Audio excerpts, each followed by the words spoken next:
को योगाचलित मानुष अप्राप्य योग संसिद्धिं काम गतिं कृष्ण गच्छति कश्चित् नो यो विवरश्चिन्नात् भ्रमेव नश्यति अप्रतिष्ठो महाबाहो विमूढो ब्राह्मणपति एतन्मे संशयं कृष्ण चेतुं रहस्यस्येषतः त्वदन्यः संशयाश्चेता न हि उपद्यते। श्री भगवान उवाच पार्थ नैवेनां त्रिविनाशः तस्य विद्यते न हि कल्याणकृत् कश्चित् दुर्गतिं तात गच्छति प्राप्य पुण्यकृतां लोकानुष्ठित्वा शाश्वती समा शुचिनां श्रीमतां गेहे योगभ्रष्टो विजायते अथवा योगिनामेव कुले भक्तिधीमताम् एतद्धि दुर्लभतरं लोके जन्मयति ईदृशम् ततः उद्देश्यं योगं लभते पौरुषेहितं यतते च ततो यः संसिद्धो कुरुनन्दन पूर्वाभ्यासेन तेन विधीयते ह्यवश्वपि स जिज्ञासुरपि योगस्तत्रम् अतिवर्तते प्रयत्नात् यतमानः योगी संसिद्धि किल्बिषः अनेक जन्म संसिद्ध तपो याति परामगतिम् तपस्वी भयो अधिको योगी ज्ञानी भयो मतो अधिकः कर्मी व्याश्चदीको योगी तस्मात् योगी भवार्जुन योगिनामपि सर्वेषां मद्गतेनन्तरात्मनः श्रद्धावान् भजते यो मां स्वमेकमो मतः। ओम तत्सदिति श्रीमद्भगवद्गीतासु उपनिषत्सु ब्रह्मविद्यायां योगशास्त्रे श्री कृष्ण अर्जुन संवादे आत्मसंयम योगो नाम षष्ठोऽध्याय। हरि ओम तत्सत् हरि ओम तत्सत् हरि ओम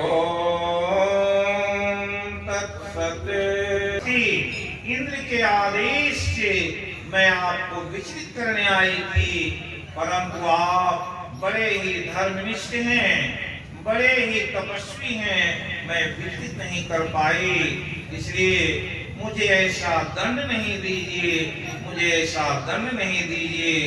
तो संत दयालु होते हैं उन्होंने कहा कि जाओ तुम्हारी स्मृति बनी रहेगी एक समय भरत मुनि नाम के एक व्यक्ति तुम्हारे पुस्तक पर आएंगे और वो विश्राम करेंगे विश्राम करने से जब उनका दर्शन स्पर्श होगा तो तुम्हें उसी समय मुक्ति मिल जाएगी।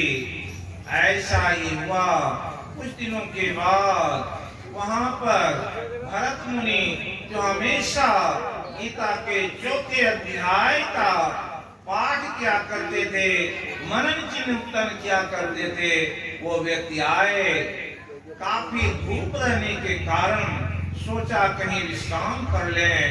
उस जगह गंगा के तट पर बड़ी ही मंद मंद हवा आ रही थी इसलिए वो वहां गए थोड़ी देर बैठे मन में हुआ थोड़ा विश्राम कर लें। एक गाछ के तरफ अपना सिर लगाया और दूसरी गाछ के तरफ पैर सटा करके सो गया। थोड़ी देर सोए और वहां से चल दिए।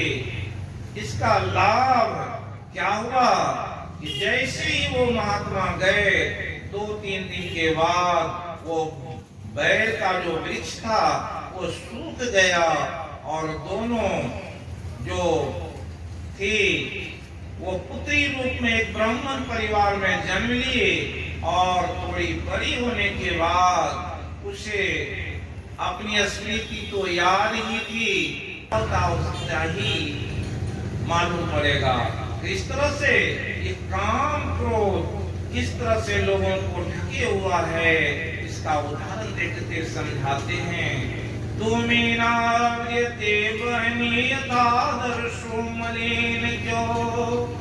जैसे अग्नि जलाने पर धुआं होता है धुआं क्या करता अग्नि के प्रभाव को रोक लेता है और जो ऐनक में अपने चेहरा को बढ़िया से देख सकते हैं अगर उस पे महीनों दिन का धूल जमा रहे तो चेहरा नहीं दिखाई पड़ता है। ठीक ऐसा ही जो व्यक्ति का मन बुद्धि उस काम और क्रोध और लोभ से ग्रसित हो जाता है, उसे संसार के कोई वस्तु दिखाई नहीं पड़ते कि किससे पुण्य होता है और कौन से कर्म से पाप हो जाता है। आवृतम ज्ञानम एतेन ज्ञानिनो नित्यमयिना काम रूपेण कौन्तेय दुष्पुरेण नलेन च। इसलिए कहे अग्नि के समान भोगों से न तृप्त होने वाले ज्ञानों से निरंतर वैरी काम से ज्ञान का हुआ है। क्या है? आपका ज्ञान जो है अपनी इच्छा की पूर्ति के कारण तरह तरह के कामों में तरह तरह के कर्म में लिप्त है और तरह तरह से लोगों को जिसके प्रति द्वेष रहता है वैसे द्वेष प्रकट करने में लगा रहता और उसी में फंसे हुए व्यक्ति की क्या होती है? अधोगति हो जाती है। कहा कि इसके अधिष्ठाता कौन है? कहा इंद्रियाणि मनोबुद्धिरसधिष्ठानम् उच्यते एतैर्विमोहति स ज्ञानमावृत्यते। ये इंद्रियां मन और बुद्धि ये काम क्रोध और लोभ के वास स्थान कहे गए हैं और ये मन बुद्धि और इंद्रियों के इस तरह से ढक लेता कि आपके ज्ञान में वो बात नहीं आती कि क्या करना चाहिए। इसलिए सत्संग आने से विवेक जगता है और विवेक के कारण क्या होता है कि आपकी इच्छा आपके क्रोध और आपकी बुद्धि वो जो परिमार्जित हो जाता है, वैसा ज्ञान उत्पन्न हो जाता है जो ज्ञान जान लेने पर क्या होता? आदमी अपनी बुद्धि को समेटता है, संयमित हो जाता है। फिर संयम में रहने पर उसमें क्या लाभ मिलता है उसके बारे में 4थे अध्याय में भगवान कहते हैं कि जब तक व्यक्ति को ज्ञान नहीं होता, कौन सा ज्ञान? कहते हैं अध्यात्म ज्ञान। अध्यात्म ज्ञान क्या है? आत्मा के अधीनस्थ रहने की जो कला है उसका ज्ञान। दूसरा ज्ञान क्या है कि जब कर्म के बारे में आगे बात आएगी, कहा कि वो कर्म जिस कर्म को करने से परमात्मा का साक्षात्कार हो जाए वो कर्म। इसी पर भगवान कहते हैं अर्जुन से, हे अर्जुन सुनो, मैं आज स्वएवायं मया तद्य योगा प्रोक्तः पुरातनः भक्तो असि मे सखा चेति रहस्यम हेतुत्तमम्। मैं तुमको वो ज्ञान देने जा रहा हूँ जो प्राचीन काल में मैंने विवस्वत मनु को दिया था। प्राचीन काल में मैंने ये ज्ञान सूर्य को दिया, सूर्य ने अपने पुत्र मनु को और मनु ने इक्ष्वाकु को दिया। लेकिन वो ज्ञान क्या हुआ? स्व परंपरा प्राप्तम इमं राजर्षयो विदुः स्वकाले निमता योगो नष्टः परं तपः। वो ज्ञान धीरे धीरे क्या हुआ? लुप्त हो गया और कहाँ रह गया? जो लोग शास्त्र को पढ़ते हैं, जो राजसी थे, वो जो राजा लोग जब ऋषि बन जाते हैं उसे राज ऋषि कहते हैं। और जो विद्वान होते हैं, विद्वान शास्त्रों को पढ़ते, संतों के पास में जाते तो वहां वो ज्ञान मिला हुआ होता है। जनसाधारण के पास से वो ज्ञान गायब हो गया। इसलिए अर्जुन को समझाते हैं तो वो ज्ञान गायब हो जाने से अब लोग उस ज्ञान से वंचित हो गए हैं। इसलिए उस समय में क्या स्थिति थी कि महाभारत काल में जरासंध भी कहता था मैं भगवान हूँ, मेरी पूजा करो। और पौंड्रक कृष्ण वो भी कहता था कि मैं भी भगवान हूँ, मेरी पूजा करो। उधर नरकासुर जो इतना बलिष्ठ और इतनी शक्ति को बटोर के रखा था कि 16,000 नवयुवकों को अपने पास में कैद करके रखा था। आप सभी जानते हैं, जब नरकासुर का अत्याचार बढ़ गया था तो क्या हुआ, भगवान सत्यभामा को बोले चलो नरकासुर का उद्धार करना है। सत्यभामा चली उनके साथ। सत्यभामा भी युद्ध कला में बड़ा कौशल थी और भगवान कृष्ण की बड़ी प्रिय रानी थी। और भगवान बोले चलो, क्योंकि इंद्र के राज पर चढ़ाई करके अदिति का सारा सामान लेकर के वो चला गया था नरकासुर। और इंद्र भी आकर के उसके झुके और कहे प्रभु अब उद्धार कीजिए, संसार में किस तरह की गति हो जाएगी। इतना उत्पात मचा हुआ था, ऐसी स्थिति मची हुई थी, इतना धर्म समाप्त हो गया था। ऋषि मुनि डर से कोई क्या करते थे, कहीं यज्ञ और तप तपस्या और सत्संग नहीं कर पाते थे।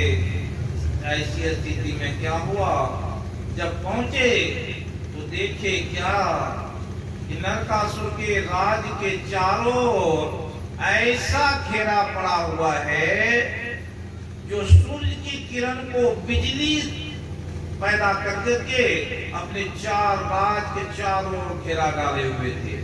जब सैनिक उसकी तरफ गया तो जो जाता था वो जल के भस्म हो जाता था और जमीन से लेकर के आकाश तक वो वैसी व्यवस्था करके रखा था, साधारण लोग जा ही नहीं सकते थे। जब भगवान वहां पहुंचे तो देखते हैं ऐसी शक्ति।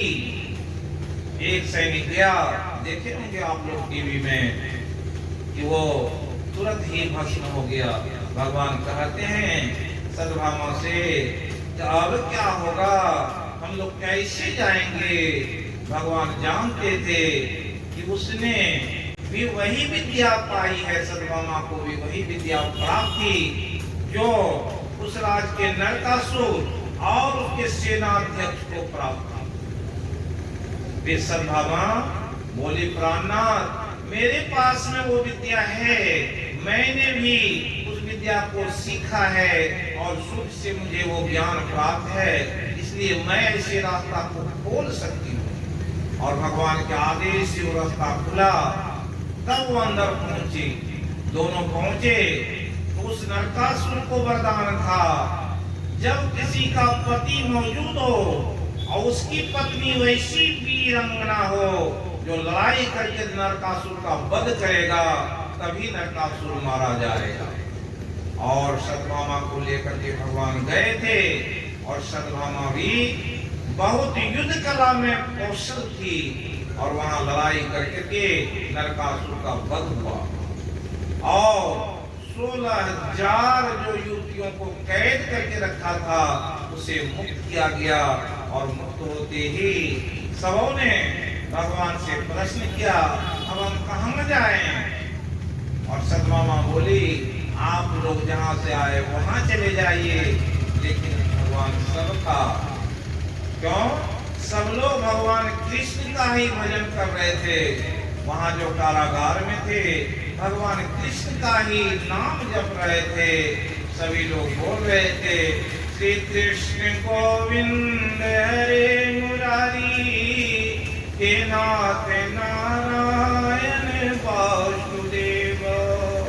श्री कृष्ण गोविंद हरे मुरारी, हे नाथ नारायण वासुदेव।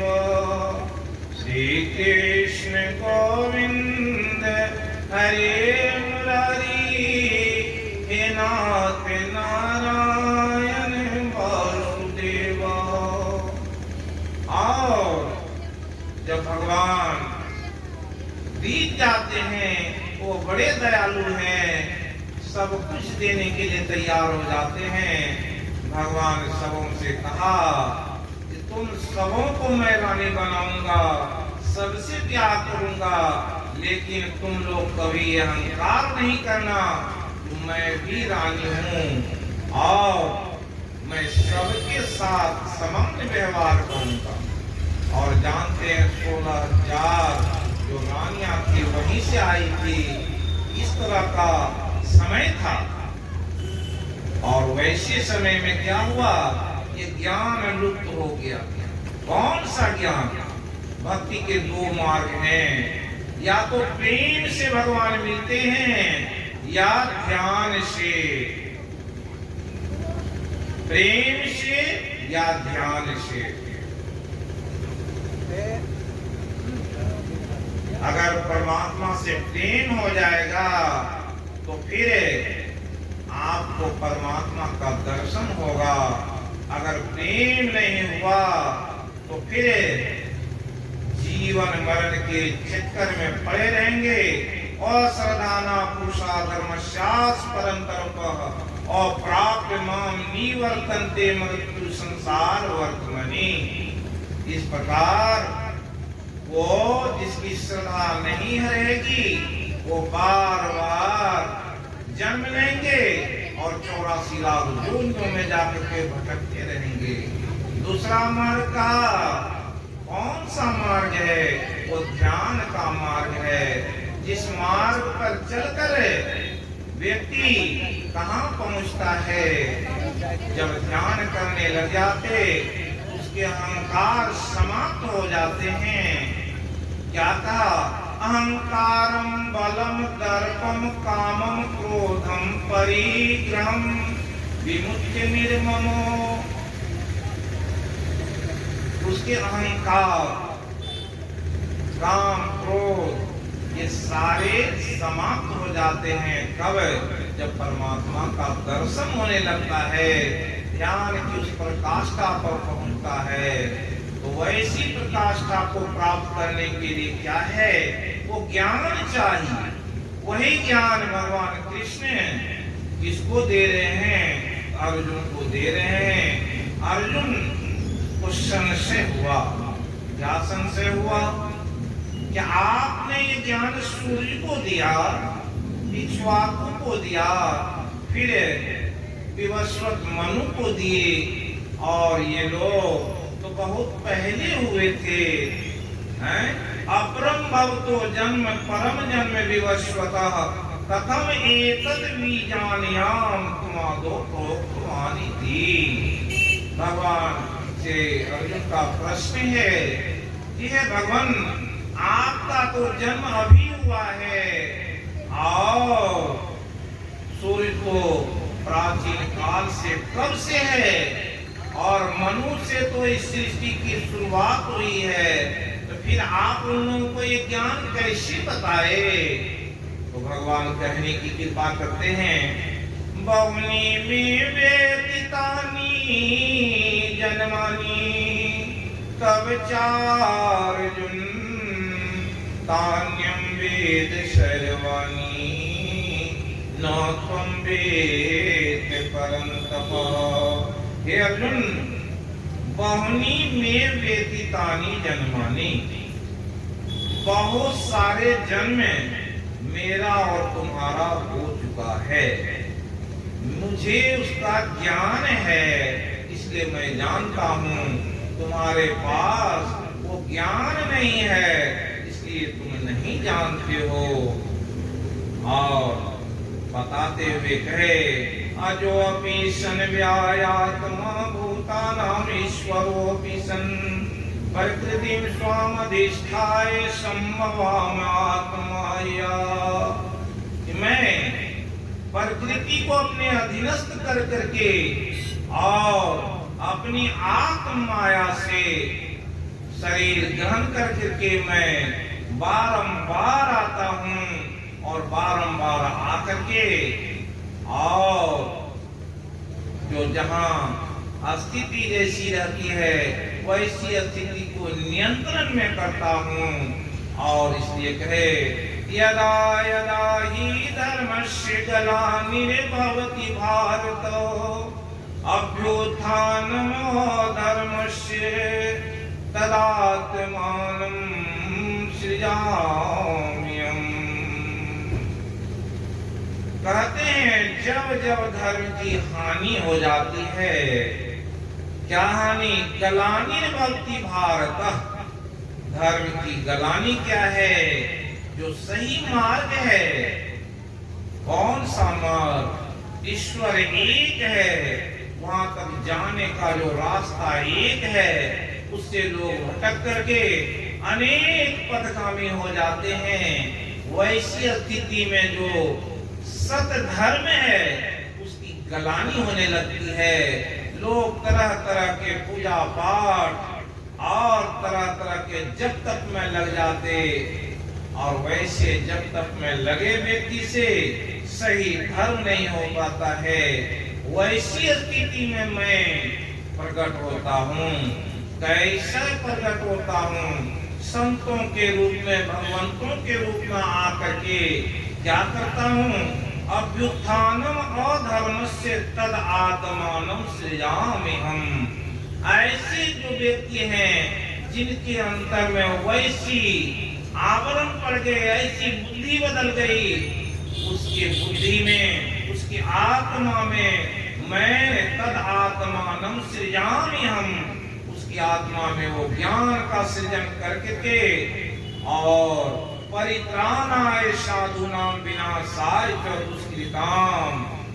उसके अंदर जो दुष्कृति रहती है उसका क्या करता हूँ? विनाश कर देता हूँ।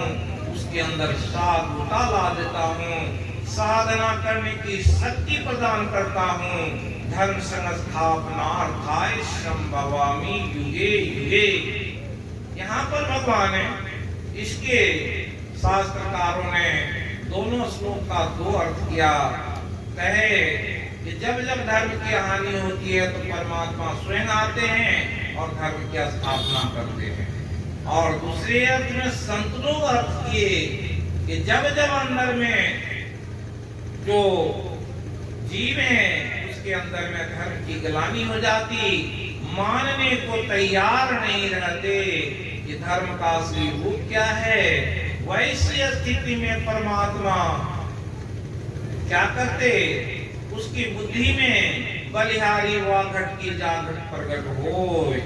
वो बलिहारी है कि किसके घर में प्रकट होकर के वो कौन से ज्ञान उसे प्रदान कर देते हैं, उसके अंतर में उसके ज्ञान को बुझा देते हैं। कैसे? संभवामि युगे युगे। युग कहते हैं ये चतुर्युग को भी, और एक व्यक्ति का जन्म से लेकर के मरण तक का जो काल है वो एक शरीर का युग कहा जाता है। उस शरीर में ही उस ज्ञान को प्रकट कर देते और उसमें साधुता ला करके धर्म की स्थापना कर देते हैं। और फिर वो व्यक्ति क्या होता है? जन्म कर्म चो में दिव्यम एवं यो वेति तत्वतः त्यक्त्वा देहं पुनर्जन्म नेति मामेति स्वयं। उस व्यक्ति का क्या है? वो साधना करके के स्वयं को जान लेता है और अध्यात्म आत्मा के अध्ययनस्थ जीने की कला जान लेता है और परमात्मा को भी पहचानने की शक्ति रख लेता है। तत्व से परमात्मा को स्वयं को जान लेता है। और वैसे व्यक्ति का क्या होता? त्यक्त्वा देहं पुनर्जन्म नेति मामेति अर्जुन। शरीर त्यागने के बाद उसका पुनर्जन्म नहीं होता। क्यों? कि वो परमात्मा का साक्षात्कार कर लेता है। वीतराग भय क्रोधो मनमया मामुपाश्रिता बहवो ज्ञान तत्सा पूता मद भावम आगता। बहुत सारे ऐसे जिसके अंदर राग भय और क्रोध समाप्त हो गए हैं और मेरे आश्रित रह करके और मेरे कहे अनुसार चलता है, ऐसे ज्ञान को प्राप्त किए हुए तपे हुए साधु क्या होते हैं, मुझको प्राप्त कर लेते हैं। कैसे प्राप्त करते थे? कहते ये यथा माम प्रपद्यन्ते तांस तथैव भजाम्यहम् मम वर्तमान वर्तन्ते मनुष्या पार्थ सर्वशः। जो जिस तरह से मेरा भजन करते, परमात्मा कहते हैं, भगवान कहते हैं कि मैं भी उसका उसी तरह से भजन करता हूँ। गुरु महाराज कहने की कृपा किए, बहुत सारे भक्त गए और गुरु महाराज महर्षि में ही परमहंस महाराज के सामने बोले, वो जो दया करवे, हम लोग तो गृहस्थ हैं, अज्ञानी हैं, दया करेंगे प्रभु। तो गुरु महाराज कहे कि ठीक इस शब्द को उलट दो, जितनी यार करोगे ठीक उतनी ही दया मेरे तरफ से तुम पर होगी। ठीक भगवान भी वैसे ही कहते हैं कि जो व्यक्ति जिस तरह से भजन करता, मेरे लिए जिसके पास जैसी भावना रहती है, जैसी श्रद्धा रहती है, जिस तरह से संयमित होकर के वो मेरी याद करते हैं, मैं भी उसकी याद करता हूँ। 6 अध्याय में आया है, यो माम पश्यन्ति सर्वत्र सर्वं च मयि पश्यति तस्याहं न प्रणश्यामि सो च मे न प्रणश्यति। जो मुझको बराबर देखते रहता है, मेरे बारे में सोचते रहता है, मैं उसको कभी नहीं भूलता, मैं भी उस पर अपनी निगाह रखे रहता हूँ। और ऐसी वृद्धि जब हो जाती है तो कैसा होता है, परमात्मा के नाम का, उसके गुण का, उसकी लीला का गान करते करते आज पुरुष के, उस व्यक्ति के अंदर से क्या होता है, गद गद बहे नयन वह नीरा।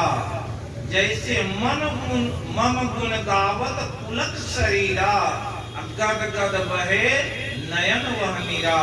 जैसे परमात्मा के बारे में सोचने लगते, उसके गुण, उसकी लीला का बखान कोई करने लगता, तो परमात्मा का वैसा स्मरण करने से क्या होता है, अपने अंदर से वैसी वैराग्य की बात उत्पन्न हो जाती, वैसे विरक्ति के भाव उत्पन्न हो जाते, ऐसी भावना उत्पन्न हो जाती कि आंख से आंसू बहने लग जाते, जिसमें ऐसी विरह की वेदना आती है।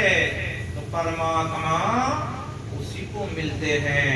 इसलिए संतों ने कहा परमात्मा मिलते कब हैं, तो कहा या तो मिलन से मिलते हैं या वैराग्य से। ये परमात्मा मिलते कैसे हैं, जिसमें वैसा विरक्त का भाव हो जाता है। तो क्या होता, गुरु महाराज क्या किए कि जैसे परमात्मा की याद में लीन हुए, तो क्या किए, आंखों में आंसू था और क्या किए, उनकी वैसी तरफ थी जो निकल गए तो न धूप की परवाह थी, न खाने की परवाह थी, और चलते गए। आप सभी जानते हैं कितने व्यथित थे कि उनको सुधी बुद्धि नहीं थी कि क्या करें क्या नहीं करें। आप सभी जानते हैं उनके विरक्त के भाव को, और ऐसे विरक्त के भाव को जिसमें आ जाएगा उसका है क्या कल्याण हो जाएगा। इसलिए कहा ये ऐसी भावना किसमें आती है, तो कहा ऐसी भक्ति कौन करते हैं, राम नाम का पिए प्याला वो मत वाला। कौन, वो राम नाम का प्याला कौन पिएगा, कोई मत वाला होगा वही पिएगा और कोई दिल वाला होगा वही पिएगा। ये राम नाम का अमृत प्याला पिए कोई मत वाला कोई दिल वाला। जब जीवन में ऐसी घटना आती है वैसे लोग ही ऐसा कर पाते हैं।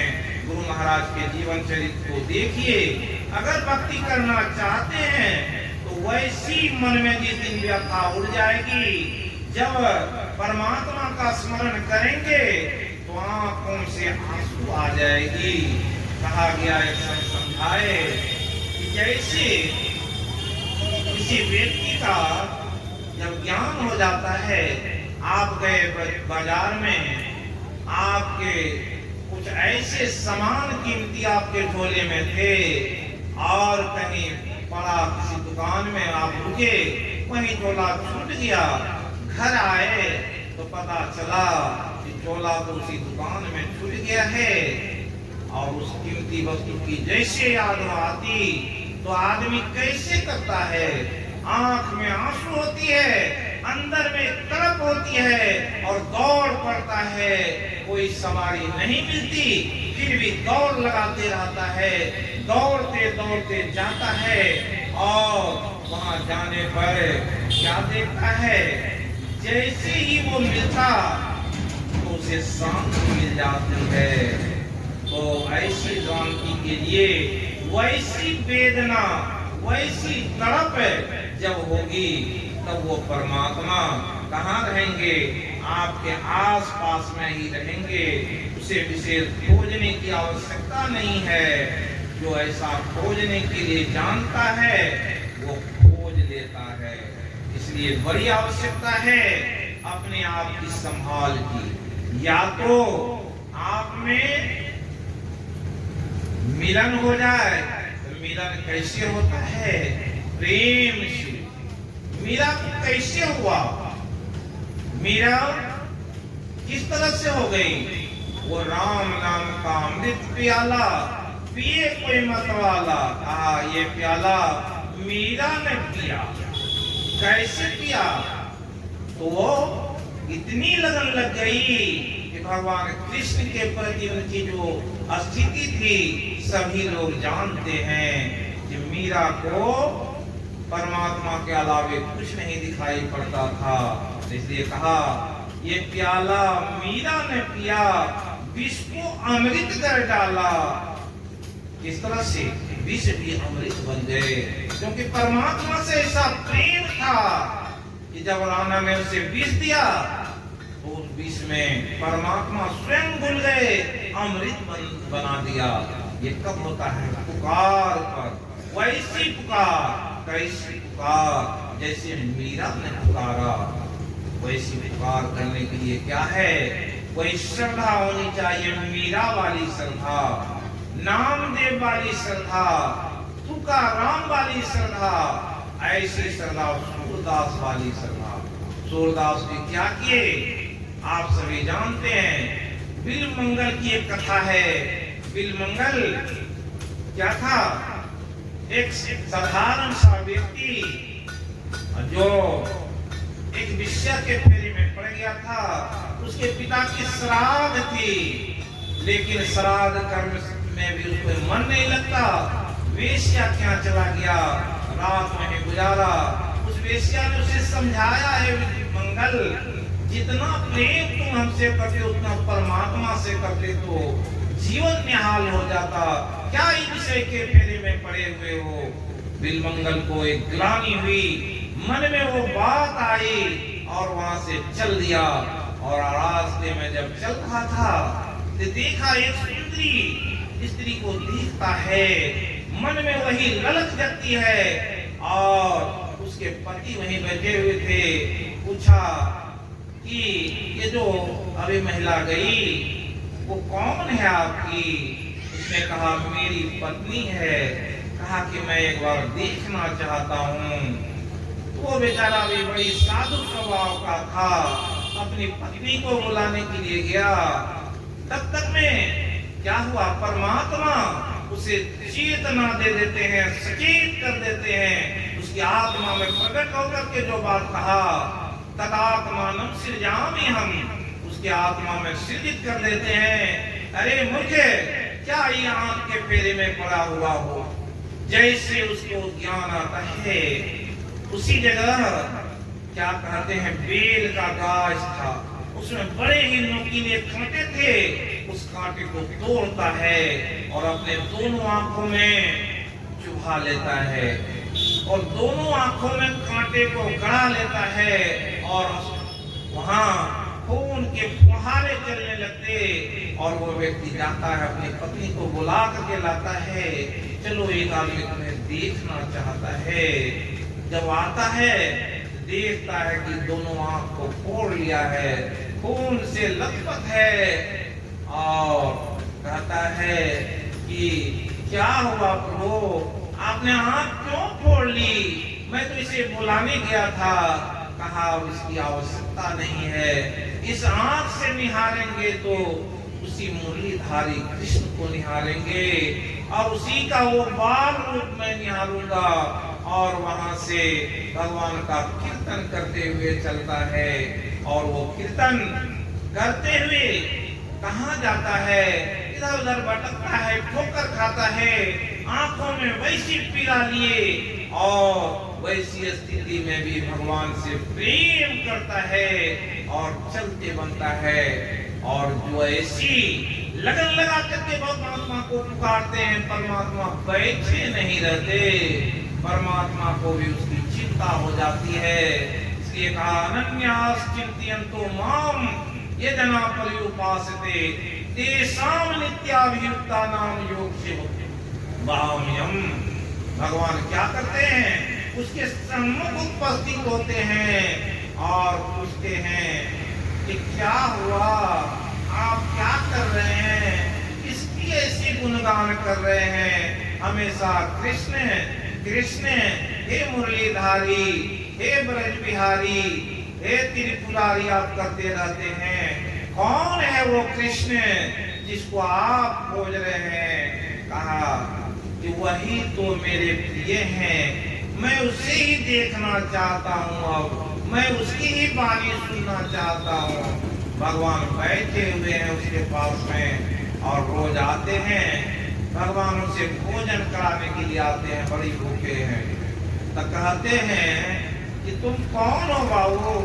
कहा कि मैं भी गाय चराने के लिए आया था, मेरी माँ मुझे भोजन के लिए जो दी थी न वही तुम्हें खिला रहा हूँ, खा लो, तुम बहुत भूखे हो। कहा कि तुम क्या करोगे? कहा कि मैं भी उसी में आधा खाया हूँ, आधा तुम खा लो। और कहा कि अब मैं कल से जो आऊंगा न तुम्हारे लिए भी खाना लाऊंगा। वो कह रहा था विक्रमंगल, नहीं नहीं मेरे लिए मत लाना, तुम्हारी माँ गुस्साएगी। बोला नहीं, मेरी माँ बड़ी दयालु है, वो तुम्हारे बारे में जानी, तो कहा रोज वही गाय चराना और उसे भी भोजन देना, इसलिए मैं आता हूँ। और कितने दिन बीत गए, भगवान रोज आते थे। क्यों आते थे? कि जो मम गुण नाम ग्राम रत गत ममता मद मान, जो ऐसे लोग होते हैं जो भगवान के नाम में लीला में लगे रहते हैं, परमात्मा उसके सन्मुख रहते हैं। तो कहे कि एक दिन आई वैसी स्थिति, वो कहा कि मैं वृंदावन जाना चाहता हूँ। सुनते हैं कि वृंदावन में कृष्ण गाय चराते हैं और उनकी बांसुरी की आवाज सुनाई पड़ती है, मैं वहां जाना चाहता हूँ। भगवान कहे ठीक है, मैं ले जाऊंगा और तुम मुझे कुछ न कुछ सुनाते चलना, मैं पहुंचा दूंगा। कैसे ले जाओगे? कहा कि लाठी पकड़ लूंगा, मैं आगे आगे, तुम पीछे से चलना। जब भगवान लेकर के चले उसे वृंदावन की ओर, तो कुछ गीत सब गाते जा रहा था, भगवान की लीला का बखान करते जा रहा था। भगवान उसके साथ मग्न हो गए थे, इतने मग्न तल्लीन हो गए कि दोनों वृंदावन पहुंच गए। और भगवान बोले कि लो मिल मंगल, ये वृंदावन आ गया। भगवान वो बोला बिल मंगल, मैं कैसे जानूं कि ये वृंदावन है? न तो भगवान की बांसुरी की आवाज आ रही है, न उनसे मुलाकात हो रही है। तो भगवान क्या किए? उसे दिव्य चक्षु प्रदान कर दिए कि देखो यही वृंदावन है। और अपने वो एक चरवाह के वेश में लाठी लेकर के खड़े थे। और फिर क्या हुआ? बोले अब तुम वृंदावन में विचरण करो, मैं जा रहा हूँ। ये रास्ते में जो गीत गाया गया उनके द्वारा, उस गीत को कहते हैं कृष्ण कृष्ण कर्णामृत के नाम से वो शास्त्र बना है, जो बड़ा ही प्रिय अद्भुत शास्त्र है और भगवान कृष्ण के बड़े प्रिय शास्त्र हैं वो। इसलिए भगवान क्या किए, जब चलने लगे तो सूरदास जी क्या हुआ, वहीं पर वृंदावन में कुआं में गिर गए थे और पता चला तो कुआं से उसे निकालने लगे। तो सूरदास जी समझे ये तो बड़ी गहरा कुआं है, इसमें कौन हाथ दे करके निकाल रहा है। जैसे निकाल के ऊपर किया तो समझ गए ये भगवान की लीला है और उसके हाथ को जोर से पकड़ लिए। तो भगवान क्या किए, उसके हाथ छुड़ा करके चल दिए। तो वहां पर कहते हैं ठीक है तुम जाते हो तो जाओ, मेरी मन से जा करके दिखाओ, मेरी बुद्धि से निकल करके देखो तो कितना कठिन है। ठीक ऐसा ही जिसमें भाव आ जाता है भगवान उसी के पास में रहते हैं। और जैसे मीरा और कौन किए, बिलमंगल ने किया, सूरदास जी ने किए, ठीक वैसी ही बात यहाँ पर कहते हैं। कांचन कर्म नाम सिद्धि अजंति ही देवता, क्षिप्रम ही मानुषे लोके सिद्धि भवती कर्म जाओ। जिसकी जैसी आकांक्षा रहती है मनुष्य शरीर में, वो वैसा सिद्धि प्राप्त कर सकता है। किसी को अपनी कामना की पूर्ति करनी है वो क्या करते, वैसे वैसे देवताओं का पूजन करते, वैसी वैसी सिद्धि प्राप्त कर लेते हैं। और जिसे परमात्मा के तरफ लगन लग जाता है वो परमात्मा को प्राप्त कर लेते हैं।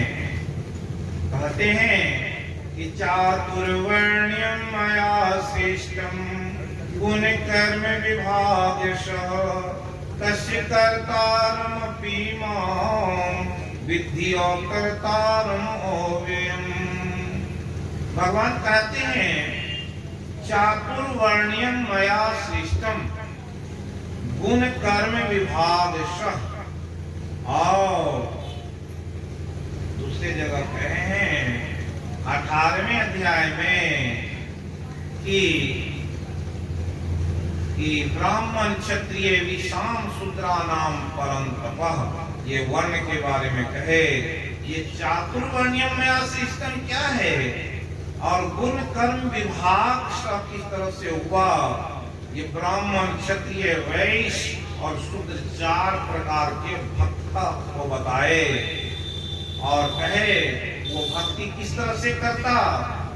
जो ब्राह्मण होता है उसमें क्या होता, तपः शौचम क्षान्तिरार्जवम् एव च ज्ञानम विज्ञानम आस्तिक्यम ब्रह्म कर्म। वो ब्रह्म कर्म, जो ब्रह्मचारी होते हैं ब्रह्मचर्य का आचरण करते हैं।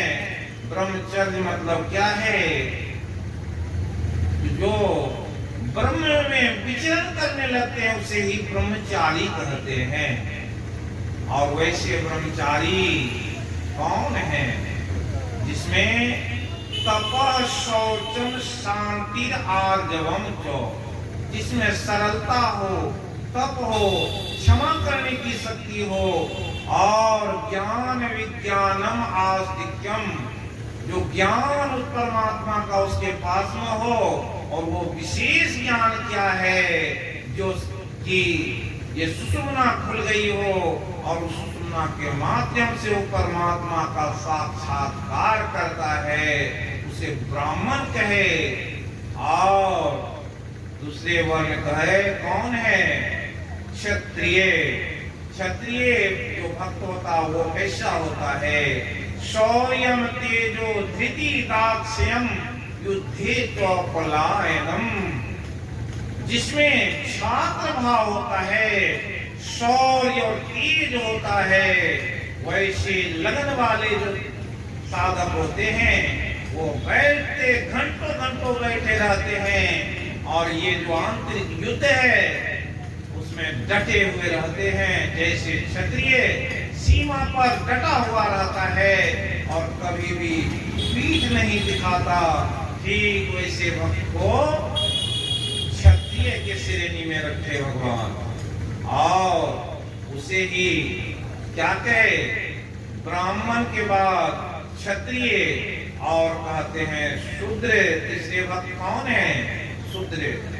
वे शूद्र कैसे होते हैं? कहे कृषि गौ रक्षा वाणिज्यम वैश्य हुई। जब कोई व्यक्ति इसमें महीनता से फंसता है उसे क्या होता है, वो अपने सूरत में रमन करने लग जाता। वैसे सूरत में रमन करने वाले का योग सिद्ध हो जाता है। इस तरह से गीता में बताए कि ये जो है यज्ञ करने की कितनी विधि है। अपरे नियतहारा प्राणान प्राणेषु जुहति सर्वे अपि एते यज्ञ विदो यज्ञस्य पितृकल्मषा। बहुत सारे लोग ऐसे तपस्वी होते हैं और परे नियत आहारा, आहार उसका निश्चित रहता है, एक टाइम खाते और 8-8 घंटे ध्यान में लगे रहते। और प्राण वायु प्राणा प्राण जुहति, अपने प्राण को वो क्या करते, रोक लेते हैं। और इस तरह का अभ्यास करके यज्ञ कलमशः, अपने सारे जो कलमश पाप रहते हैं उसे जला जाते। यज्ञ शिष्टामृत भुजो यान्ति ब्रह्म सनातनम नायं लोको अस्ति यज्ञस्तु अन्यदूषकम। कहते हैं कि यज्ञ किसकी, ये यज्ञ कैसा है कि जो आदमी ये यज्ञ नहीं करता, उसे इस प्रकार का ध्यान की कला नहीं जानता, उसे शांति नहीं मिलती है। और इसलिए कहा संशयात्मा विनश्यति नायं लोको अस्ति न करो संशयात्मा। ऐसे लोगों को सुख प्राप्त नहीं होता। श्रद्धानश्च क्या है, जो नहीं जानता परमात्मा को। क्या नहीं जानते? जो अज्ञानी है, इस यज्ञ की विधि नहीं जानते, ध्यान की कला नहीं मालूम है और भक्ति की कला नहीं मालूम है, वैसे व्यक्ति में एक संशय लगा रहता है कि कौन सा मत अच्छा है, कौन सा मत खराब है, किस मत के अधीन चलेंगे, किस मत के अधीन नहीं चलेंगे। और ऐसे संशय वाले व्यक्ति को नायम लोको अस्ति न करो सुखम संशयात्मान। उस व्यक्ति को न तो संसार में सुख मिलता है, न मरने के बाद ही वो परमात्मा को पाता है। इसलिए कहा नो हि ज्ञानेन स्वदृशं पवित्रम हि विद्यते तत् स्वयं योग संसिद्धिं कालेनात्मनि विन्दति। ये ज्ञान के समान कुछ भी पवित्र करने वाला नहीं है संसार में, जब तक वो परमात्मा संबंधी ज्ञान नहीं हो जाए, आत्मा संबंधी ज्ञान नहीं हो जाए। संसार के वस्तुओं का ज्ञान तो बहुत है, लेकिन परमात्मा का ज्ञान हमें नहीं है। यही परमात्मा का ज्ञान कहाँ मिलेगा? तो कहा गया है ये ज्ञान नहीं मिलेगा किसी शास्त्र से। ये कहाँ मिलेगा? ये ज्ञान मिलेगा किसी संत के पास, नहीं मिलेगा किसी ग्रंथ में। ये ग्रंथ में लिखा हुआ नहीं है, ये संतों के पास में जाएंगे, राम रसायन संतों के पास में है, वो बता देते हैं। वो जब बताते हैं उसके बारे में कहा कि ऐसे ज्ञान को पाकर अपि चेतसि पापेभ्यः सर्वेभ्यः पापकृतमः सर्वं ज्ञानप्लवेन विलीनं संतरिष्यसि।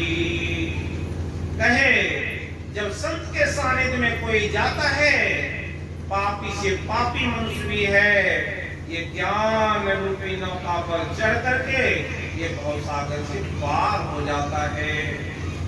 कहे कैसा सिद्धांत है, जैसे यथेधांसि संविधो अग्निर्भस्मसात् कुरुते अर्जुन ज्ञानाग्नि सर्वकर्माणि भस्मसात् कुरुते तथा। जिस प्रकार अग्नि को जला देते हैं, कुछ लकड़ी जमा किए उसमें अग्नि जला दिए, सारी लकड़ी को कुछ ही क्षणों में जला करके भस्म कर देता है, ठीक वैसा ही ये ध्यान रूपी अग्नि है। उसमें क्या होता है, एक ऐसी अग्नि प्रकट होती है जिसका नाम है योगाग्नि। उस योग की अग्नि में सारे कर्म जलकर खाक हो जाते हैं। जिसे गुरु महाराज अपने एक भजन में कहा, यही मानुष देह समैया में करु परमेश्वर में प्यार, कर्म धर्म को जला खाक कर देंगे तुमको तार। और आगे कहे, ये मानुष देह समैया में, यही मनुष्य शरीर जब तक मिला है, इसी शरीर में रह करके अपने कल्याण का उपाय आप कर सकते हैं। गुरु के सानिध्य में जाइए और उनके सानिध्य में जाकर के वो ज्ञान को जान करके और अपने अंदर योगाग्नि प्रकट कीजिए। जिसे कबीर साहब है, आपन काज समारोहे नाम का तेल सूरत की बाती ब्रह्म अग्नि उद्गार रे। वो ब्रह्म अग्नि अगर जल जाएगा, उद्गार हो जाएगा, तो क्या हो जाएगा, जगमग ज्योत निहारू मंदिर में तन मन धन सरोबारू रे। कहे जिसे उस अग्नि की आवश्यकता है, अपने अंदर उस प्रकाश को देखना चाहता है, वो बहुत सारे तन और मन को अर्पण करना पड़ेगा। झूठी जान जगत की आशा बारंबार विसारू रे, संसार को छोड़ना पड़ेगा। कैसे छोड़ना पड़ेगा, उसके बारे में कहते हैं कि जैसे एक तरफ संसार है, दूसरी तरफ परमात्मा, बीच में ये जीव पड़ा है, किसी एक ओर आप जा सकते हैं। संसार में रमिए या परमात्मा की ओर रमिए।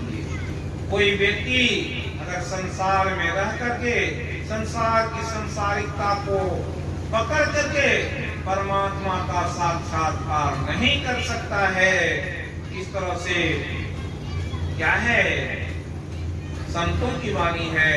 इसलिए गुरु महाराज कहे उसी भजन में, पार गमन ही सार भक्ति है, लोहिए में धारे। क्या है, पार गमन ही सार भक्ति है। ये सार भक्ति, पार गमन क्या है, यही 84 लाख दुनियों का जो ये भव सागर है, इससे पार जाएंगे। पार कैसे जाया जाता है, वही नाम सुमिरन से, ध्यान से, और ऐसे ध्यान जो करने वाले हैं उसके बारे में 6ठे अध्याय में आया। और 5वें अध्याय में कहते हैं, कायेन मनसा बुद्धया केवलेन्द्रियैरपि योगिनः कर्म कुर्वन्ति संगम त्यक्त्वा आत्मशुद्धये।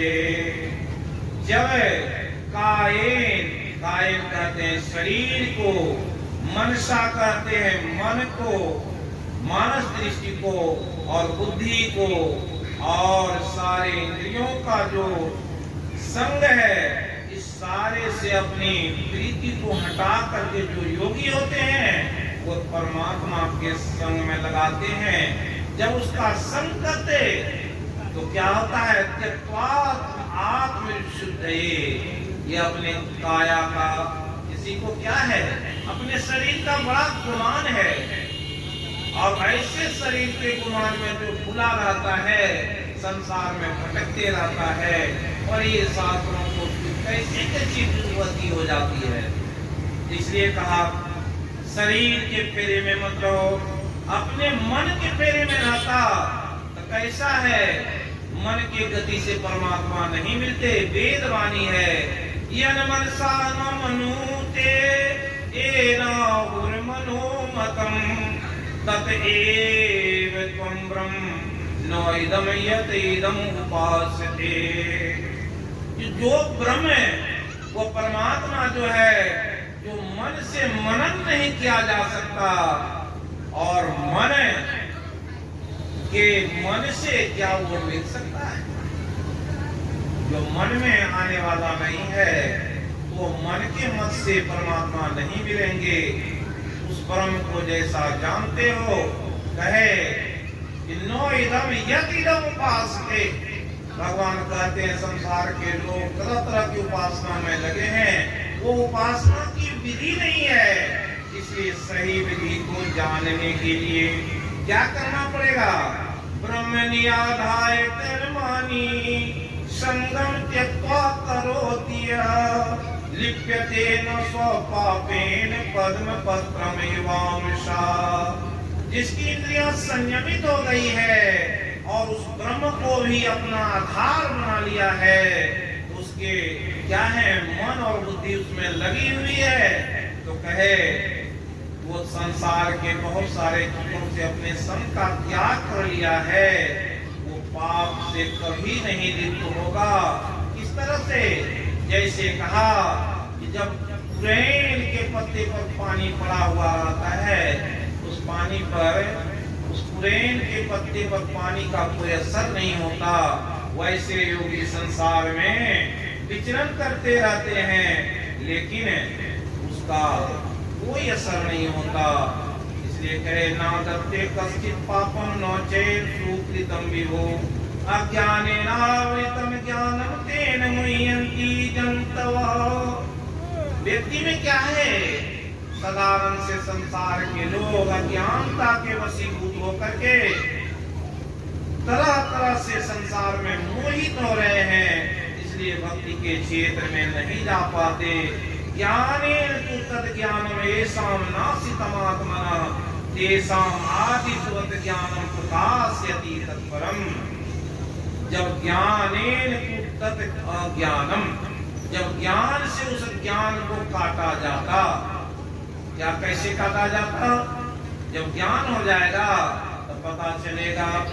जैसे संत लोग कहते हैं उस ईश्वर की भक्ति करो, तो लोग कहते हैं मैं तो भक्ति कर रहा हूँ, किसकी भक्ति, तो कहे यान्ति ते व्रता देवाने पितृयान्ति पितृव्रता भूतानि यान्ति भूतेर्या मर्यादीनो यान्ति माम।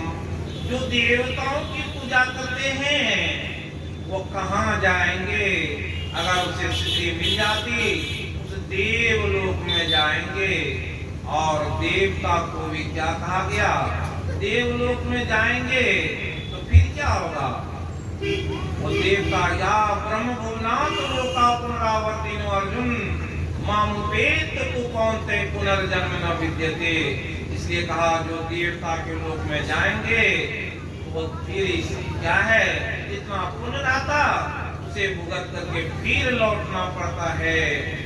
और यान्ति देवव्रता देवान् पितृयान्ति पितृव्रता, और जो पितर की पूजा करते पितर लोक को जाएंगे, जो भूत की पूजा करते वो प्रेतत्व को प्राप्त हो जाते हैं। भगवान कहते हैं जो उस परम पिता परमात्मा की पूजा करते हैं, भक्ति करते हैं, तो क्या होता है, वो उस लोक में जाते और मुक्त हो जाते हैं। इसलिए कहे कि बहुनाम जन्मनाम ते ज्ञानवान् मां प्रपद्यन्ते वासुदेव सर्वमिति स्वमात्मा सुदुर्लभः। भगवान कहने की कृपा किए, बहु नाम जन्म नामन्ते, बहुत सारे जन्म लेने के बाद ज्ञानवान मां प्रपद्यन्ते, अनेक बार नरक में जाते, अगर बार स्वर्ग में जाते, स्वर्ग भोग करके फिर आते, फिर जन्म लेते, तब ऐसी प्रक्रिया में जिसे पूर्व जन्म का अभ्यास रहता है उसे मालूम पड़ जाता है कि ऐसे वृत्ति रखने वाले को बार बार जन्मना पड़ता है। ऐसे व्यक्ति को जब ज्ञान हो जाता है कि पितर लोक में जाएंगे, तो पितर लोक से फिर क्या होगा, वहां से इस शरीर में आना पड़ेगा या दूसरे शरीर में जाना पड़ेगा। ऐसी को कहा ज्ञाने तु तद ज्ञानमे सामनासितम आत्मना, अपने आत्मा में जो अज्ञानता भरा हुआ है उसे कौन नाश कर सकता है। गुरु के बताए हुए मार्ग पर चलने वाले की बुद्धि का क्या होता, तेषाम आदित्यवत ज्ञान प्रकाशयति तत्परम, गुरु ज्ञान से परिचित करा करके उसे बता देते हैं कि किस तरह से रहना चाहिए। तद्बुद्ध्य तदात्मान तन्निष्ठात् परायण गच्छन्तो पुनरावृत्तिं ज्ञान निर्धूत कल्मषः। वैसे व्यक्ति जैसी उसकी बुद्धि हो जाएगी उसी अनुसार आत्मा हो जाएगा। और तद्बुद्ध्य तदात्मान तन्निष्ठात् परायण, जैसी बुद्धि वैसी आत्मा वैसी निष्ठा बन जाएगी और उसी अनुसार से उसकी भक्ति बनेगी। और फिर वो जाता है, शरीर छोड़ता है, तो उसको क्या होता है, उसके ज्ञान से उत्पन्न होने से सारे कर्म दूर हो जाते हैं। वो जाता है तो निर्मल बुद्धि वाले कहाँ जाते, मोक्ष को प्राप्त कर लेते हैं। इसलिए ऐसे ज्ञान में जब आ जाता उसकी बुद्धि कैसी हो जाती है, कहा विद्या विनय संपन्ने ब्राह्मणे कवि हस्तिनी सुनी चेद पाके जो पंडिता समदर्शिना। उसकी बुद्धि सम हो जाती है। सम का अर्थ ये है अपनी आत्मा और जितने 84 लाख योनियों में जीव है उसकी आत्मा में कोई भेद नहीं समझता, समझ पाता है वो व्यक्ति एक दिन मैं भी इसी शरीर में था, मैं भी इसी तरह का कष्ट झेला है और परमात्मा की कृपा हुई तो मुझे शरीर मिल गया है। इसलिए कहे ऐसे ज्ञान जिसमें हो जाते उसके बारे में कहा सर्वभूतस्य आत्मानं सर्वभूतानि चात्मनि इच्छते योग युक्त आत्मा सर्वत्र समदर्शनः। वैसी व्यक्ति की कैसी सदा बनती है कि सर्वभूतस्थ आत्मानं सर्वभूतानि चात्मनि इच्छते योगयुक्त आत्मा सर्वत्र समदर्शनः। वैसे व्यक्ति की आत्मा इतनी निर्मल हो जाती है, कितनी निर्मल, जैसे नाभाजी की हो गई, एक नाथ जी की हो गई थी। नाभाजी क्या किए, रोटी बना रहे थे, उसी समय में वो सोचे भोग लगाएंगे, घी लाने के लिए गए, एक कुत्ता आया और पूरे रोटी को पकड़ करके भाग रहा था।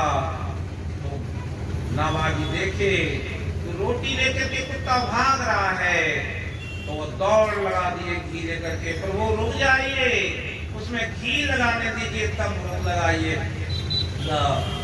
और दौड़ रहे हैं और दौड़ रहे हैं और रुक जाइए प्रभु जी। ऐसी मन में बात आ गई, ये कहा स्वभाव जैन कौन्ते निबद्ध श्रेण कर्मणा न कर्तुम इच्छसि अनमोहात् करिष्यावशोऽपि सः। ये स्वाभाविक परिवर्तन हो जाता है ध्यान से और भक्ति से, उसके ऐसे निर्मल हो जाते जो नहीं होने वाला भी कर्म हो जाता। और जो क्या कहते स्वभाव जैन कौन्ते निबद्ध श्रेण कर्मणा, सब लोग अपने कर्म से बंधे हुए हैं जो श्रद्धावान होते उसकी श्रद्धा इतनी दृढ़ हो जाती कि कुत्ते में भी भगवान देखते, और जो व्यक्ति अज्ञानी रहते उसकी श्रद्धा नहीं बनती तो फिर क्या है, वो तरह तरह के कर्म में ही फंस जाते। निबद्ध स्वयं कर्मणा, क्यों? एक व्यक्ति उस जीव से प्रेम करता है, एक व्यक्ति उसी जीव से स्वभाव के कारण देखता है बड़ा हृष्ट है, तो समझता है इसका मांस बहुत अच्छा होगा, और चाकू लेकर उसके गले पर चला देता, तभी क्या हो जाता? निबद्ध स्वयं कर्मणा, आपने कर्म किया, एक जीव की हत्या की है, वैसे जीव के शरीर में जन्म लेकर के एक दिन कटना पड़ेगा। इसलिए भगवान चेताते हैं कि समझो स्वभाव जैन कौनते निबद्ध स्वयं कर्मणा न कर्तुम इच्छसि जन्मोहात् करिष्यसि सोऽपि सः। आप उस मोह के बंधन में फंसे थे, थोड़ा सा स्वाद के लिए उस जीव की हत्या की, उसके लिए 84 लाख जोनियों में भरना पड़ेगा। और नाभाजी उस कुत्ते में क्या देखे? भगवान को देखे तो दौड़ पड़े घी लेकर के लगाने के लिए, परमात्मा को हुआ क्या अब इसकी जो भावना लगी है वो टूट जाएगी, और उस कुत्ते के रूप में भगवान खड़े हो गए और मुंह में रोटी लिए हुए हैं, और नाभाजी घी लगा रहे हैं और कुत्ते को खिला रहे हैं। साधारण लोग देखे तो क्या हुआ? यतन्तो योगिनश्चैनं पश्यन्ति आत्मनि एव स्थितः। जो यत्नवान पुरुष होते हैं, योगी होते हैं, अपनी आत्मा में ही उस परमात्मा को देखते हैं, और अपने नजर के सामने वो देख रहे हैं कि कुत्ता नहीं है, भगवान को रोटी खिला रहे हैं, और लोग देख करके हंस रहे हैं, ये कुत्ते को रोटी खिला रहा है, पागल हो गया है। एक नाथ जी जब जा रहे थे श्वेतरामेश्वरम, 40 आदमी उसके साथ कांवर लेकर के जा रहे थे, जैसे आजकल बाबा धाम लोग जाएंगे सावन में, कांवर लेके जा रहे थे, तो भगवान उनकी परीक्षा लिए, गधा के रूप में आकर के रेत में, मतलब फालतू रेगिस्तान में पड़कर प्यासा छटपटा रहा है गधा। एक नाथ जी देखे, कहे प्रभु आप इतनी दूर चल करके आ गए आगे, और हम भक्तों पर कितनी कृपा किए हैं। एक नाथ जी जो लेकर के जा रहे थे कांवर में जल, उस जल को उस गधे को पिलाने लगे और कहने लगे, पर वो बड़ी कृपा की है कि आप हमारे जल को ग्रहण करने के लिए दौड़ करके आ गए और उसे पिलाते हैं, और परमात्मा की प्राप्ति हो जाती है। वो गधे में देखते हैं कि वो रामेश्वरम भगवान वहाँ हाजिर हैं, और 39 आदमी को दिखाई नहीं पड़ रहा। क्यों? उसकी आत्मा पवित्र नहीं है, वो विशुद्ध नहीं हुई है, संयत आत्मा नहीं है, इसलिए नहीं दिखाई पड़ा। दुर्योधन के दरबार में भगवान गए थे, और क्या संधि करने के लिए, शांति वार्ता करने के लिए, जब भगवान को सुनाए कि कम से कम 5 गांव दे दो दुर्योधन, दुर्योधन कहा सुई के नोक के बराबर नहीं दूंगा। और भगवान कहे ठीक है, तब तो तुम्हें अब क्या करना पड़ेगा? युद्ध के मैदान में ही जाना पड़ेगा, शांति को नहीं मानते हो। तो दुर्योधन अपना बल दिखाने लगा, अहंकारम बलम दर्पम दिखाने लगा, और कहा अपने सिपाहियों को ऑर्डर दिया, इसे पकड़ लो और कैद खाने में डाल दो। भगवान क्या किए? तुरंत अपने उस विराट रूप को दिखाने लगे, और उसको देखते ही उसका चौंध में सबकी आंखें उलझ गई। 3 व्यक्ति देख रहा था, कौन? विदुर जी देख रहे थे भगवान के विराट रूप को, और भीष्म पितामह देख रहे थे, और कौन देख रहे थे? कृपाचार्य देख रहे थे। इसके अलावे सब लोग अंधे थे। जैसे कल सुनाया था एक श्लोक, या निशा सर्वभूतानां तस्यां जागर्ति संयमी, यस्यां जागर्ति भूतानि सा निशा पश्यतो मुनि। संसार के जन साधारण के लिए वो परमात्मा रात के समान है। जैसे रात में साधारण जीव को कुछ दिखाई नहीं पड़ता, लेकिन योगी के लिए रात दिन क्या है आप देखें, उसके अंदर में क्या है वो देखता है तो परमात्मा की झलक को देखता, उसमें मगन रहता है। उसकी दृष्टि कैसी रहती है? विद्या विनय संपन्ने ब्राह्मणे कवि हस्तिनी। विद्या विनय संपन्न जो ब्राह्मण है उसको भी वो समझता है, हाथी घोड़े को भी समझता, कुत्ते और चंडाल को भी देखता है, सब में परमात्मा मालूम पड़ता योगी के लिए। इसलिए कहे आगे 6 अध्याय में भगवान कहे यो आत्मोपमय सर्वत्र समम यो पश्यति अर्जुन। क्या है? जो अपनी आत्मा के समान संसार में आत्मोपमय सर्वत्र समम पश्यति, जो अर्जुन अपनी आत्मा के जैसा संसार के जितने जीव हैं उसको समझता है कि वो भी जीव मेरे जैसा ही है, तो क्या होता है? सुखम यदि वा दुखम स्वयोगी परमो मतः। कहे मेरे दृष्टिकोण में वही असली योगी है। क्यों?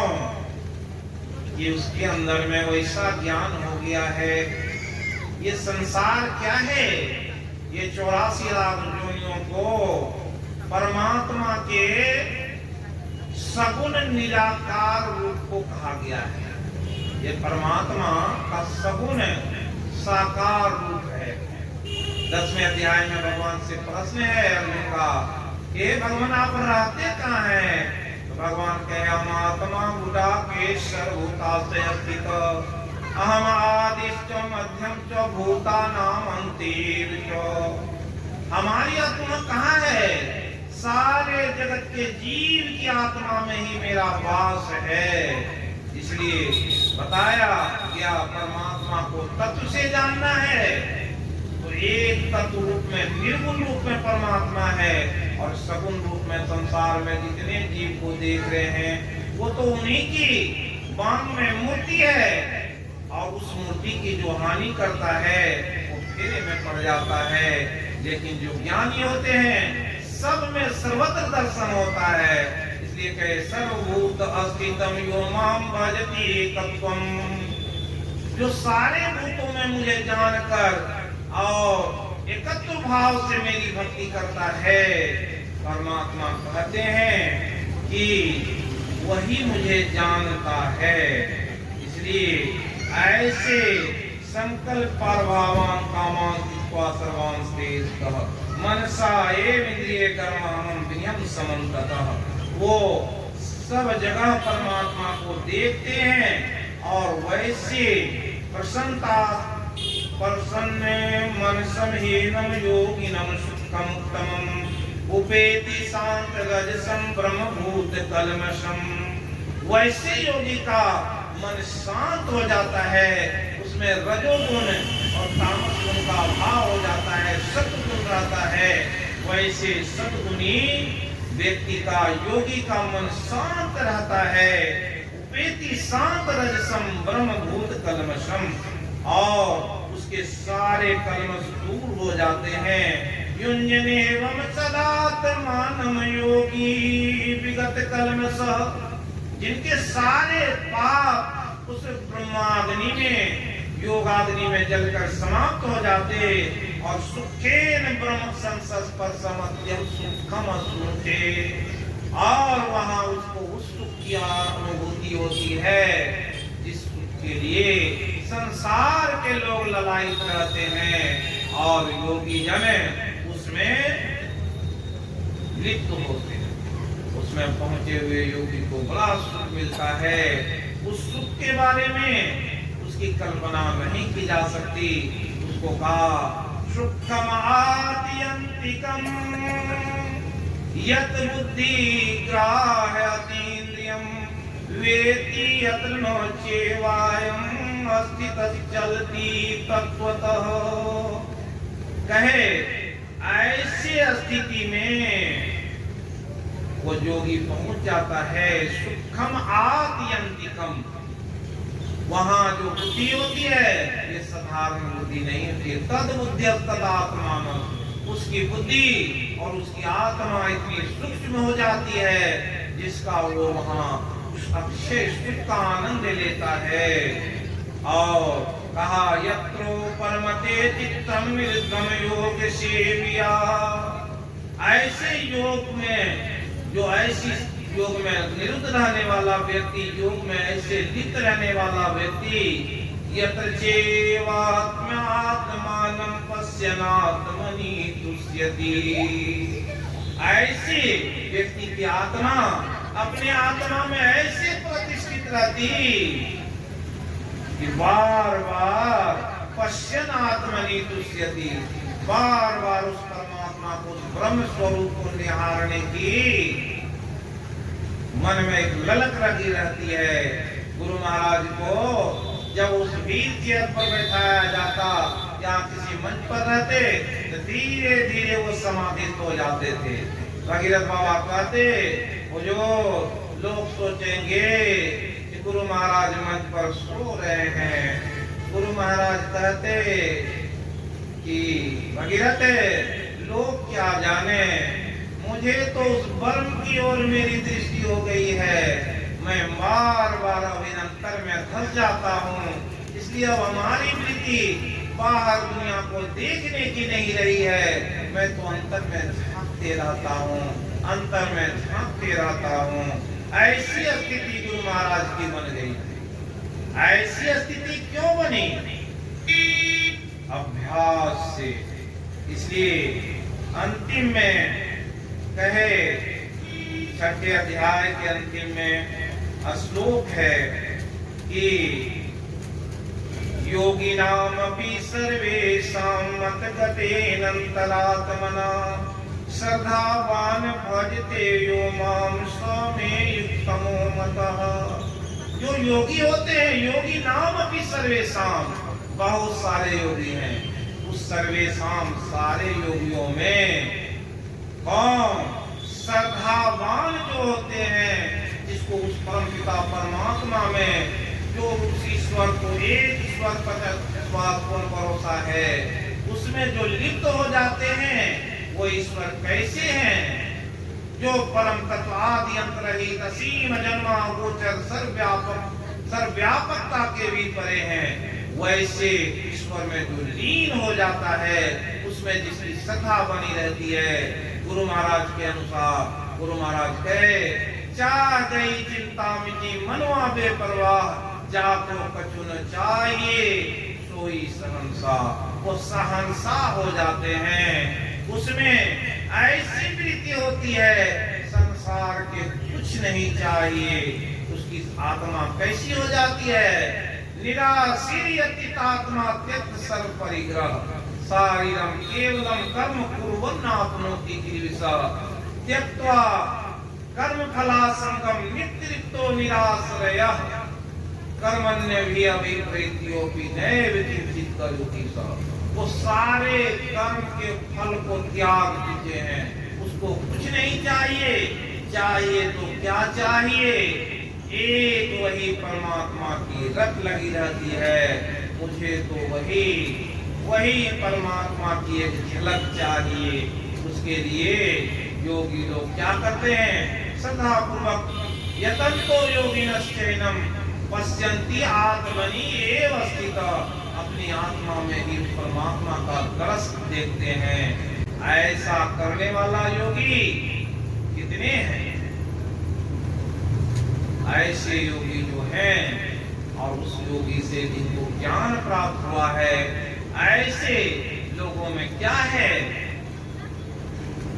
कहे, जैसा गुरु वैसा चेला होता है, जैसा राजा वैसा राजकुमार होता है। गुरु के सारे सद्गुण जब शिष्य में दिखाई पड़ते, वो शिष्य निहाल हो जाता है। लेकिन ये गुरु का गुण कैसे आएगा? जब गुरु के तरफ मन होगा, उस परमात्मा के तरफ आपका मन होगा, रोज जिज्ञासा होगी कि गुरु महाराज किस तरह से ध्यान करते थे, कितना ध्यान करते थे, मैं भी वैसा करूंगा तब पाऊंगा। गुरु महाराज कहे 5 टाइम, तो हम लोग करते हैं 5 मिनट। 5 टाइम ध्यान को 5 मिनट में समाप्त कर देते हैं। और कहे रात दिन रटते रहो, तो हम कितना रटते हैं सब लोगों को पता है। इसलिए अपनी वृत्ति को संभालने के लिए हमेशा कुछ न कुछ तब करना होगा। गप करने से काम नहीं चलेगा। जो गप में लगा रहेगा उसका तब कभी नहीं होगा। ताला टोली में सब गया तो क्या होता है, आज कहेंगे कल करेंगे, कल कहेंगे परसों, इस तरह से जीवन बीत जाता है। इसलिए बड़ी आवश्यकता है अपने आप में संभाल की। जो संभल के करेंगे उसे ही उसे प्राप्त होगा, और जो संभल के नहीं करेंगे तो क्या होगा, बारंबार मनुष्य ही नहीं मिलने वाला है।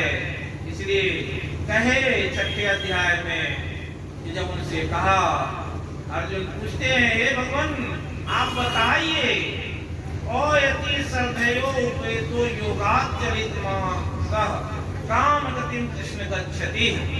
जो लोग शिथिलता से भक्ति करते हैं और भगवान को प्राप्त नहीं कर देते हैं, योग में सिद्धि भी नहीं प्राप्त कर सकते, उसकी क्या गति होती है। तो भगवान कहे, पाथ नेवे नामुत्र विनाशः तस् विद्यते नो हि कल्याण कृत कश्चित् दुर्गतिं तात गच्छति।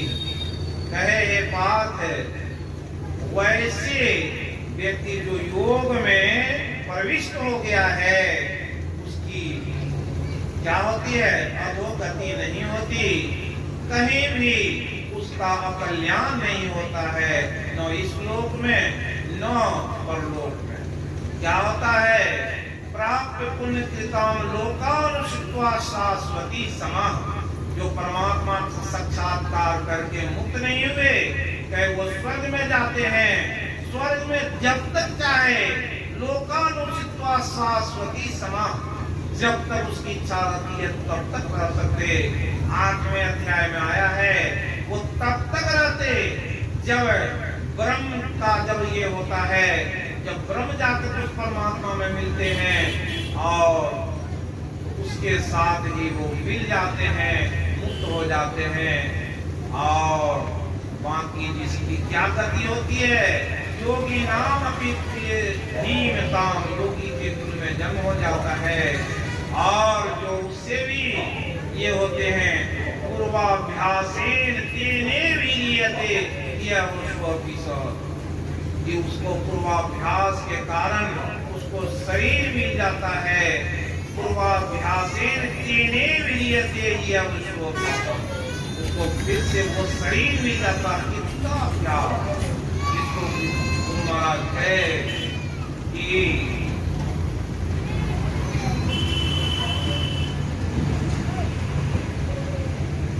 चेद वेदी सत्यम अस्ति न विनश्यति, चेद वेदिन महति विनश्यति भूतेषु भूतेषु विचित्र धीरा प्रत्यस्मात् लोकात् अमृता भवन्ति। इस श्लोक में वेद भगवान की बात है। वेद भगवान कहे, अगर मनुष्य शरीर रहते हुए कोई व्यक्ति उस ब्रह्म का साक्षात्कार नहीं कर लेता है तो फिर क्या होता, उसकी अधोगति हो जाती है। जो योग में निपुण होते उसे ही वैसा लाभ मिलता है, लेकिन जो योग नहीं कर पाया, जो क्या होता है, 84 लाख योनियों में जाना पड़ेगा। इसलिए गुरु महाराज कहे, एक श्लोक जो संकलित किए हैं सत्संग योग में कि सर्गेषु लोकेषु शरीर त्वाय कल्पते, कहे कि ऐसे व्यक्ति जिस योग नहीं कर पाया, अगर वो ऐसी स्थिति में वो नहीं पहुंच पाया है तो वो क्या है, शरीर छूटने पर शरीर त्वाय कल्पते, उसे फिर से शरीर मिलेगा।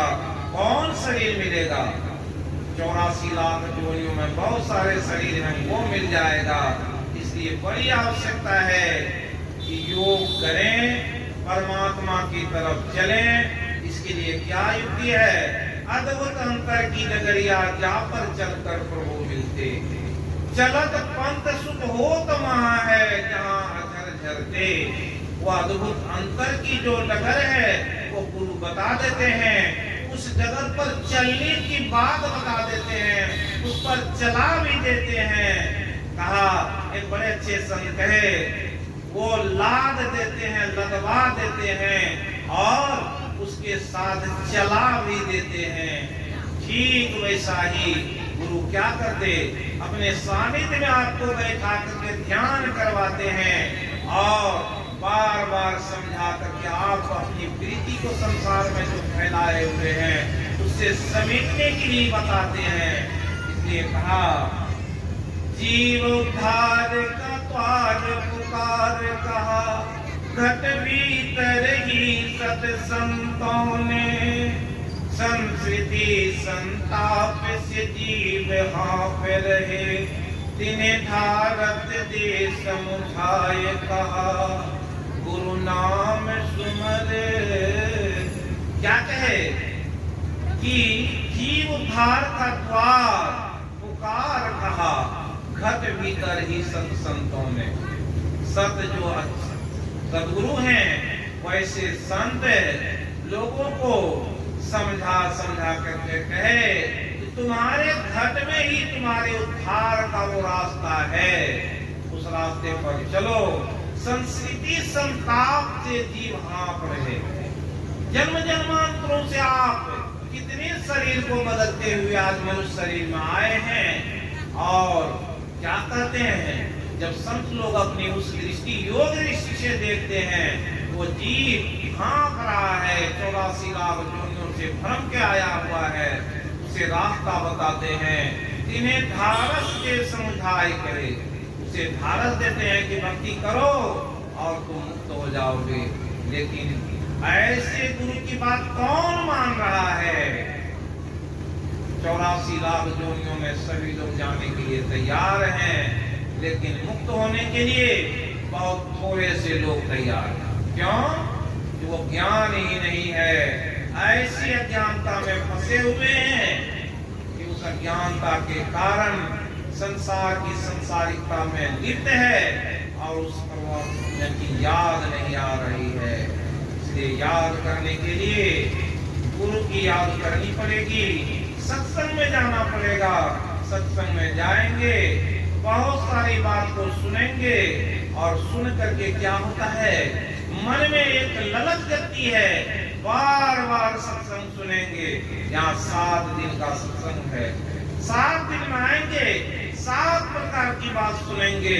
कौन सी बात दिल में गड़ जाए कोई नहीं जानता, और उस बात का असर क्या होगा कि आप भक्ति में लग जाएंगे, और भक्ति में लग जाएंगे, यही लोक और परलोक दोनों सुधर जाएगा। इसलिए कहा था अज्ञस्य संधानस्य संशयात्मा विनश्यति, वो संशय योग संन्यस्त आत्मानम ज्ञान संचिन संशय। जब योग में कोई व्यक्ति प्रविष्ट होता है उसके सारे संशय दूर हो जाते हैं। और आत्मंतम कर्मानम निवदंती धनंजय, जब वो आत्मान हो जाता है, अपनी आत्मा को जान लेता है कि आत्मा और परमात्मा में कोई भेद नहीं है, इस आत्मा की बात मानने लग जाता है। आप सभी देखेंगे, कभी याद करके देखिए, जब आपकी सात्विक स्थिति रहती है, ये आत्मा कहता है इस जीव को मत मारो, किसी का अनिष्ट मत करो। उस समय में निर्मल बुद्धि रहती है, निर्मलत्वात् सत्वात् प्रकाश गमनामयम सुख संगेन बदनाति ज्ञान संगेन ज्ञानम। उस समय में एक ऐसा ज्ञान अंतर से मालूम पड़ता, एक पता चलता है कि अंदर में कोई बैठा हुआ है, वो समझाता है कि अमुक आदमी का रुपया लेकर के तुमने बचा दिया है, वो बचा तो दिया, उसका फल भुगतना पड़ता है। अमुक जीव को तुमने कष्ट दिया है, उस जीव के कष्ट को समझो, एक दिन तुम्हें भी भुगतना पड़ेगा। एक दिन में एक मन में ऐसा भाव उत्पन्न हो जाता है, भक्ति का भाव देखता है और फिर उसमें ऐसी एक ज्ञान आ जाती, संसार से विरक्त का भाव हो जाता। अंगुलीमाल डाकू था, भगवान बुद्ध को कहा ठहरो। भगवान बुद्ध कहे मैं तो ठहर गया, तुम कब ठहरोगे? क्यों? तुमने कहा ठहरने के लिए मैं ठहर गया, लेकिन तुम जो इतना पाप किया है, इतने लोगों की हत्या की है, कितने जन्म लेने पड़ेंगे, कितने दुख काटने पड़ेंगे, और क्यों कर रहा है? तो कहा मैं अपने परिवार का गुजारा करने के लिए कर रहा हूँ। कहा कि पूछ के आओ, कोई क्या तुम्हारा भागीदार होएगा? तो जाकर के पूछा, कोई पाप के भागीदार नहीं होने वाले थे, और उस डाकू को क्या किए? शांत कर दिया, और वो शांत होकर के क्या करने लगा? आप सभी जानते हैं, भक्ति में लीन हो। ठीक ऐसा ही गुरु महाराज हम लोग को समझाए, तेरे पतित प्रीत कर गुरु से कर सत्संग सवेरे, यही विधि भव खंडा कटी जाइए नहीं तब कहते ही फेरे। और उससे पहले पंक्ति में कहे, यह धन धाम कुटुंब कबीला सब स्वार्थ के चेरे, अपने अपने सुख के साथी फेरन को सुख तेरे। ये जो जितने धन धाम कुटुंब और कबीला, इस सारे परिवार को गिनाए, ये सब अपने अपने सुख के साथी हैं, तुम्हारे साथी नहीं है। इसलिए तुम अपने सुख के साथी की तलाश करो, अपनी आत्मा में वैसे ज्ञान को प्रकट करो। सर्व क्षण गुरु मन जो में ही रहे हो, निश्चय निर्वाण हुए संत सब कहे हो। आज का जो ये सत्संग है, यही मैं विराम देता हूँ। अब जो आरती होगी, आरती में आप लोग जो है थोड़ा संयम होकर के लें। इधर भगवान कृष्ण हैं, इधर गुरु हैं, दोनों में कोई अंतर नहीं है, दोनों में भेद नहीं करें। वो योगेश्वर कृष्ण है, जिसे क्या जगत गुरु कहा गया उस समय में। पूरे विश्व में उनकी पूजा गुरु के रूप में होती है। और ये गुरु हैं, महाराज सदगुरु हैं, जो राजन के राजा, और ये सदगुरु हैं, ये महाराजाओं के भी राजा हैं। इनकी भी आरती, जो इधर आरती करते हैं उधर करें, जो इधर करते हैं इधर करें। और आरती के गान के बाद फिर जो गीता जी परम पवित्र ग्रंथ है उसकी आरती होगी, तब तक रहें। फिर भगवान कृष्ण की कुंज बिहारी की आरती होती है, बड़ा ही अच्छा लगता है, मन को शांति प्रदान करता है। कितना लगेगा? 20-25 मिनट लगता है, उतना देर ठहरे। जिसके हाथ में थाली हो, भगवान की मर्यादा को रखे, थाल को नीचे नहीं रखे, घुमाते रहे, दूसरे आदमी को दे दें। थाल रखने से आरती की अवहेलना हो जाती है, जो पुण्य आपको प्राप्त होना था उसमें दोष लग जाता है। क्यों? कि गुरु महान है, उनकी आरती की थाल को लिए हैं, तो आपको आत्मा में ऐसी प्यास होनी चाहिए कि जितनी आरती करेंगे उतना हमें कुछ न कुछ मिलेगा। और उसे जब रखे नहीं, रखना कब है? जब समाप्त हो जाए। इसलिए लोगों को आरती बदल बदल के दिया जाता है।